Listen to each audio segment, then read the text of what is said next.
అందరికీ నమస్కారం. నా పేరు రంగనాథ్. ఈరోజు విష్ణు సహస్రనామం నేర్చుకోవడంలో భాగంగా 37, 38 శ్లోకాల గురించి నేను నిదానంగా చెప్తాను. సావధానంగా వినే ప్రయత్నం చేయండి. అశోకస్తారణస్తార శూర శౌరిర్జనేశ్వర అనుకూలశ్యతావర్త పద్మీ పద్మనిభేక్షణ పద్మనాభోరవిందాక్ష పద్మగర్భశరీరభృత్ మహర్దిర్రుద్ధో వృద్ధాత్మా మహాక్షో గరుడధ్వజ. ఈ శ్లోకానికి పదం వచ్చేసి అశోకస్తారణస్తార శూర శౌరి జనేశ్వర అనుకూల శతావర్త పద్మీ పద్మనిభేక్షణ పద్మనాభ అరవిందాక్ష పద్మగర్భ శరీరభృత్ మహర్ది రుద్ధ వృద్ధాత్మా మహాక్ష గరుడధ్వజ. ఇందులో పద్మనాభ అన్నదాన్ని తీసుకోండి. నాభికమనందు బ్రహ్మని సృష్టించాడు అని ఒక మాట విష్ణుమూర్తికి. అలాంటి నాభియందు పద్మము ద్వారా ఉద్భవింపబడినటువంటి బ్రహ్మని సృష్టించినటువంటి ఆయన కాబట్టి పద్మనాభ అన్న పదాన్ని ఆయనకి ఇచ్చారు. తర్వాత అరవిందాక్ష, అరవిందములు అంటే కలువ పూలు లేదా తామర పూలు.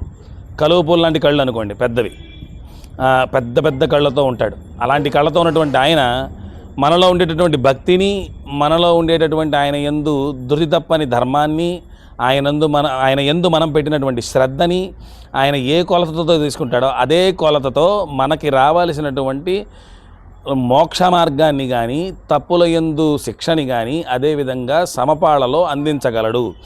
మళ్ళీ గుర్తుపెట్టుకోండి, విష్ణు సహస్రనామం చదివేసిన తర్వాత మనకి ఏదన్నా కష్టం ఉంటే ఆ కష్టం పోవాలని అడిగే ముందు, దానికి ముందు మనం చేసినటువంటి తప్పులన్నింటినీ కూడా మనం ఒప్పుకొని క్షమించమని అడగడానికి మనం ధైర్యం చేసి ముందుకు వెళ్తున్నామా?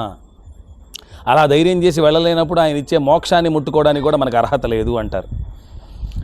ఆయన ఇచ్చేటటువంటి ఆనందాన్ని, లేకపోతే ఆయన ఇచ్చేటటువంటి వరాలని తీసుకోవాలి అంటే ముందు నీకంటూ నువ్వు చేసిన తప్పుల్ని ఎరిగి ఉండాలి. అలా నా తప్పుని నేను తెలుసుకొని ఉన్నాను, నేను మార్చుకోవడానికి సిద్ధంగా ఉన్నాను అంటే సరే, మొన్న చేసిన దానికి ఇప్పుడు అనుభవించు.